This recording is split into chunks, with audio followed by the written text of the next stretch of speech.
Do you think Secretary Tillerson is likely to change the picture this time regarding U.S.-Russia relations when in Moscow? No, I don't expect any big changes. I don't think that Secretary Tillerson will be able to persuade Minister Lavrov or President Putin about changing their policy in Syria, and I don't believe that Lavrov and Putin will be able to persuade Tillerson that what the United States did last week was wrong. So I think we have to clear the air, allow both sides to express disagreement, perhaps allow President Trump to establish a little bit of distance from President Putin, because otherwise the American foreign policy establishment would think that Trump was being naive. And then perhaps we can start looking for some realistic compromises. So I see this as probably a very difficult meeting, probably a necessary meeting. It lowers the quality of the rapport between Putin and Trump, but maybe that had to happen anyway to some extent. So it's really going to be the next step that's going to be key for me. There's even the question, Mr. Burbidge, whether President Putin is likely to meet Secretary Tillerson at all, even though they had some very warm interactions before. Well, as it was announced in Moscow, President Putin may meet Tillerson if Tillerson and Lavrov achieve some progress at their meeting. But of course, the current situation is not very good for what a lot of people expected and hoped for, that is a new start for the Russia-US relationship. As you rightly said in the beginning, the US policy over Syria under Trump changed overnight. Just on the 30th of March, Mr. Tillerson said that we were fighting ISIS in Syria, not Mr. Assad. 6 days later, Mr. Trump not only wanted to fight Mr. Assad, but he also launched missiles. And just today, Mr. Trump called President Assad an animal, which is obviously not a very diplomatic way to express oneself. Well, some people here in Moscow, the so-called liberals, they're accusing Putin and the government of being naive and of putting their hopes on Trump.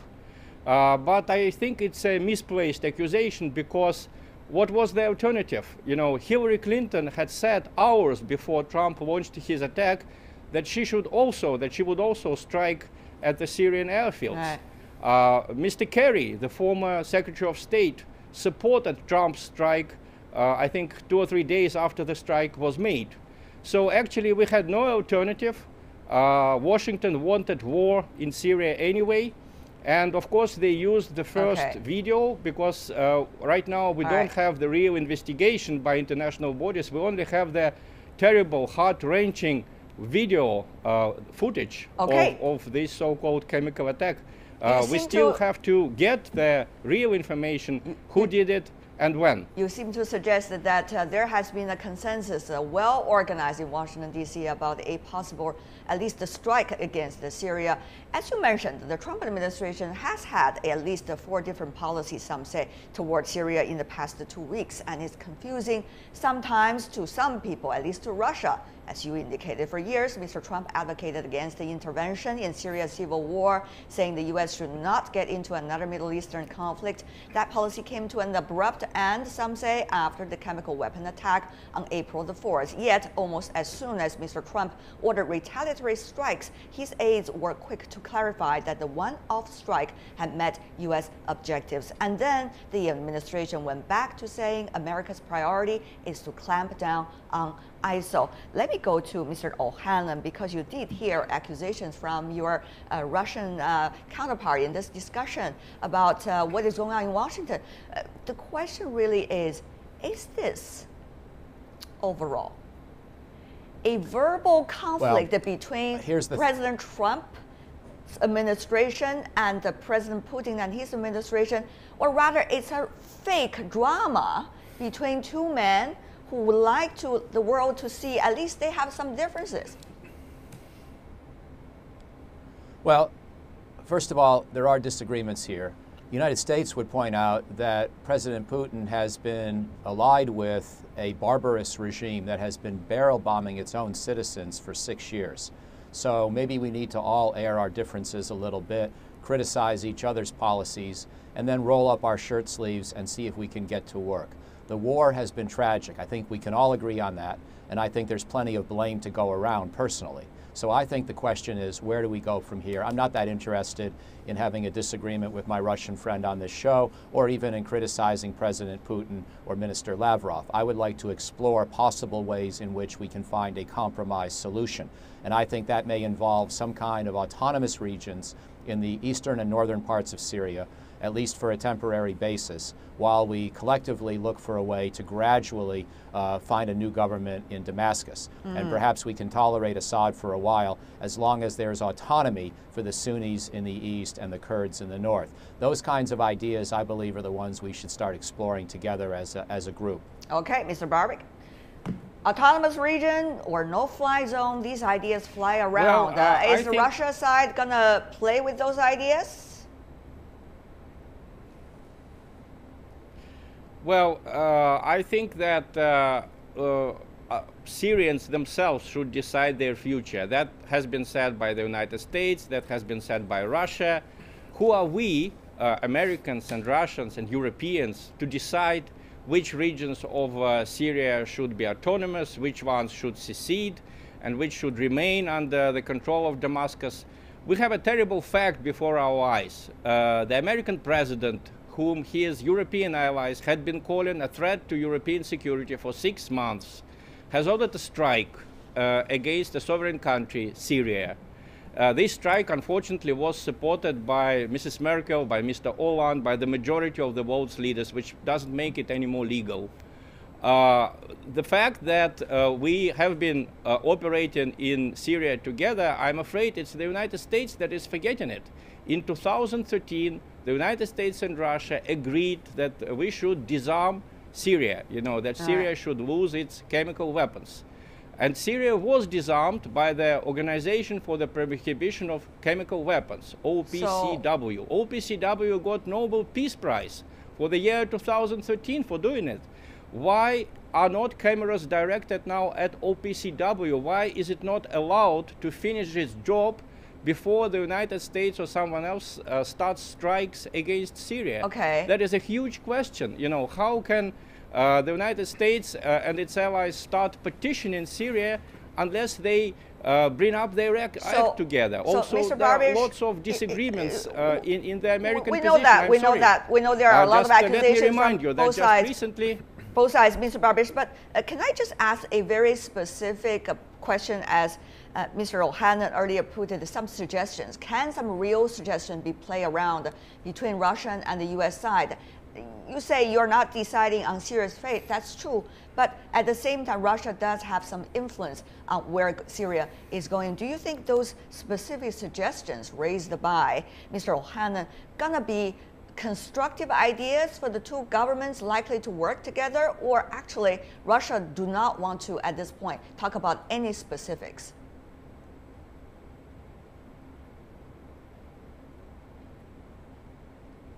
Mr. Barbic. Yes. Well, I think that Russia is ready for cooperation with the United States on the matter. That has been reiterated by President Putin right before Mr. Tillerson came to Moscow. But what we hear from the United States is actually an ultimatum. I mean, Mr. Tillerson came to Moscow saying that Russia faced a choice. Either it is with all of the civilized world, or it is with Syria, with Iran, and with Hezbollah. Well, that choice sounds like false dilemma. False dilemma is a typical propaganda method when you are forced to choose between two things which are both unacceptable for you. Why can't we be with the civilized world and with the legitimate processes in Syria? So Russia is open to any kind of suggestion. We have been facilitating the talks between Syrians in Astana, in Geneva. Syrians in Geneva and Astana should decide their fate, and that we in the United States, we can help them to realize their dreams. We have to give others a chance to also talk. Mr. Cui from China, what exactly is the nature now, do you think, of the discussion going on in Moscow between the Russian and the American side? Is it about strategic possibilities with which the two countries can move together toward Syria in order to seek a solution? Or is it an apparent drama the two administrations want to show to the rest of the world for one reason or another? Or it is a real strategic conflict, at least in the early stage of this new administration in Washington, represented by President Trump? I think that if there is not, the chemical weapon attack and also as a reaction, the missile attack from Washington on Syria, certainly I think we will have some more expectations on this meeting between those two countries, because as we know, even for Mr. Trump and his team, before they do have very high profile, expectation on the new relations with Russia. But now, because of the Syria issue, I think something changed, especially the environment, the atmosphere changed a lot. Because now, not only for the domestic politics reason, in United States, and also for those allies in Europe and some other regions, it looks like Secretary Tillerson has to shield a tough figure in Moscow when he faced to his counterpart. So which of the three do you think that I mentioned earlier is the real purpose of this meeting?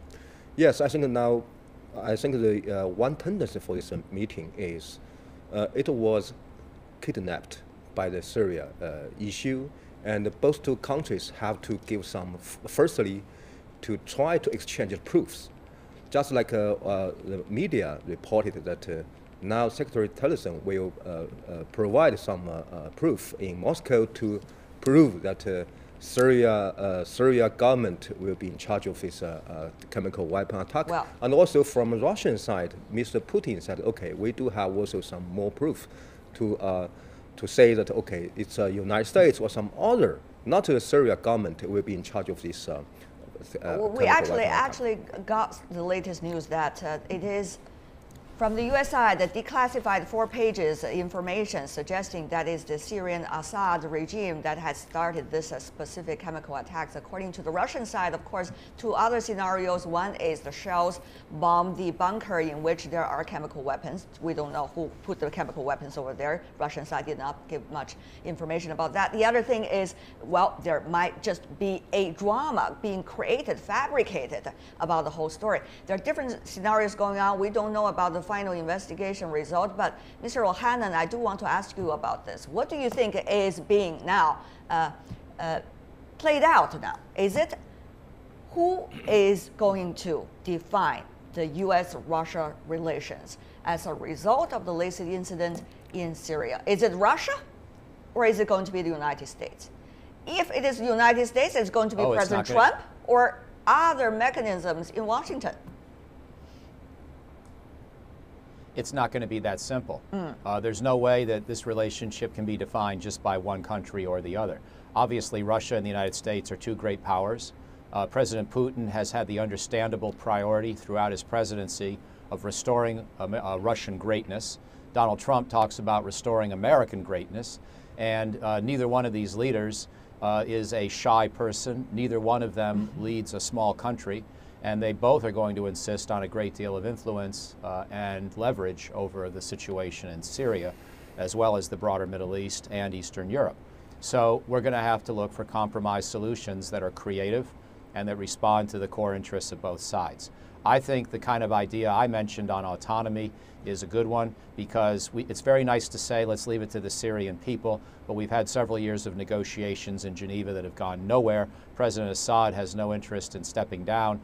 The insurgency has no real interest in working with Assad. So I think what we have to recognize is we are at a logjam. We have to find some way for the Sunnis and Kurds who have been so mistreated by President Assad to have some degree of safety without him being necessarily first replaced as president, because he's not going to be easily replaced. But it's not fair to have the Sunnis and Kurds live under his rule any longer. But Mr. O'Hanlon, you know this. I mean, Mr. Trump, the president, is not shying from sending tweets. However, he has been, in a way, very shy from mentioning about this specific things toward Russia in his tweets recently, even after the Syria strikes.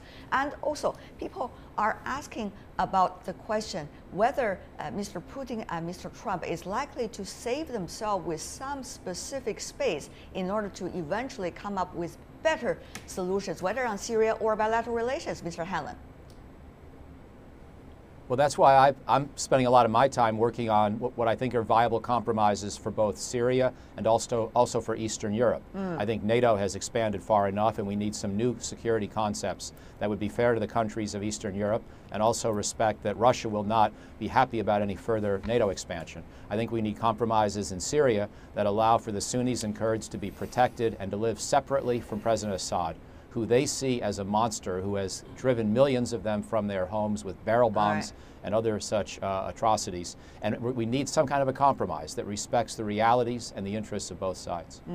Mr. Barbish, do you think the Syria crisis actually gave Russia a possibility of not to discuss further with the West, quote unquote, about Crimea and Ukraine issue, but rather focusing all the attention on Syria? Mr. Barbish. Well, I don't think so, because certainly Russia is unhappy about the crisis in Syria.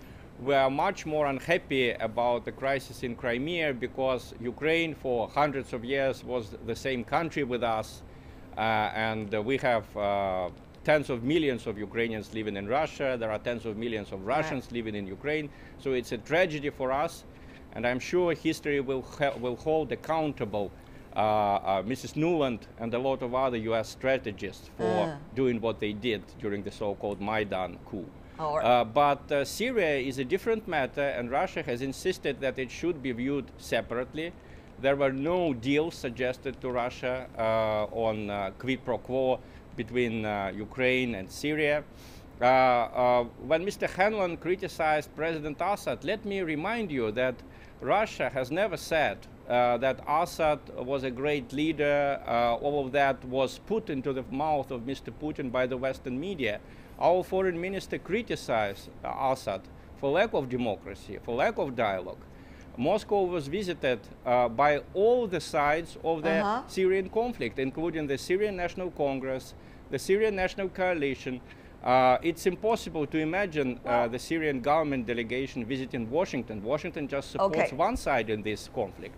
So before demonizing Mr. Assad, let me remind my American colleague that the United States and Europe supported Erdogan, you know, the Turkish president Erdogan, we don't want to... whom the EU is now calling a dictator. For years, they supported Erdogan's intervention in Syrian affairs. And that is a huge burden over the past let's focus still our issue strategies in Syria. On Syria. Of course, I understand your points and argument, Mr. Barbish. Mr. Cui, China, United States. Recently, the two presidents also made a phone call after their summit. China was suggesting about this. UN Security Council has to be united in its attitude toward the Syria issue. The voice has to be united. Nobody should use chemical weapons, and there has to be a political solution. What does that mean? What would that mean for China's role here on the issue of Syria, relations to the United States and also to Russia? Yeah. Also, we know because during the missile attack by United States on Syria, and Chinese President Mr. Xi was paying his visit in Washington. So to some degree, China has been involved into this conflict between those two countries. Not only because of this, as we know, China as a permanent member of the Security Council of the United Nations, certainly I think China firstly want to play an active role in the frame of the United Nations, and also because, as we know, regarding to this Syria issue, Syria crisis, there are so many, the solutions from the United Nations, and also now because of the so many uncertainties. So I think that the Chinese perspective is firstly to keep a very, stable structure, especially stable situation between the big powers, especially China, Russia, and the United States. And also at the same time, to help the stability in region, especially in Middle East. So I think now for China, the role should be play a more constructive role to try to help settle down, especially this decrease of tension between those two countries. And of course, I think in future or in long term, China should play a more active role in some well, a other united voice affairs. in the UN Security Council, that's likely to be a challenge, as we could see from this issue.